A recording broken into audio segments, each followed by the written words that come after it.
അങ്ങനെ ദിവസങ്ങൾ മുന്നോട്ട് പോയപ്പോഴാണ് ഒരു ദിവസം എൻ്റെ ഫോണിലേക്ക് ഒരു കോൾ വന്നത്. തൻ്റെ ജീവിതം വരെ വേറെ ദിശയിലേക്ക് മാറ്റുന്ന കോളായിരിക്കും അതെന്ന് അവളും അറിഞ്ഞില്ല. ഹലോ, ഇത് പാർവണിയല്ലേ?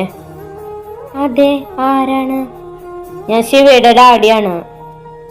അത് കേട്ടതും ഒന്നും പറയാനാവാതെ പാർവണ നിശബ്ദമായി നിന്നു. കാര്യങ്ങളെല്ലാം പാർവണ അറിഞ്ഞു കാണുമല്ലോ.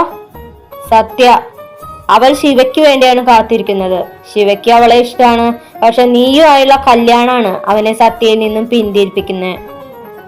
നിങ്ങൾ എന്താ ഉദ്ദേശിക്കുന്നേ? പാർവണ ധൈര്യത്തോടെ ചോദിച്ചു.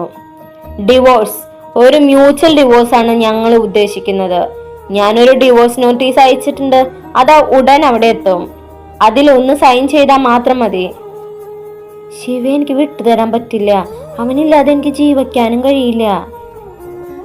അവന് നിന്നെ വേണ്ടെങ്കിൽ പിന്നെ എന്തിനാ വെറുതെ അവന്റെ ജീവിതത്തിൽ ഇങ്ങനെ കടിച്ചു തൂങ്ങി കിടക്കണേ? എന്നെ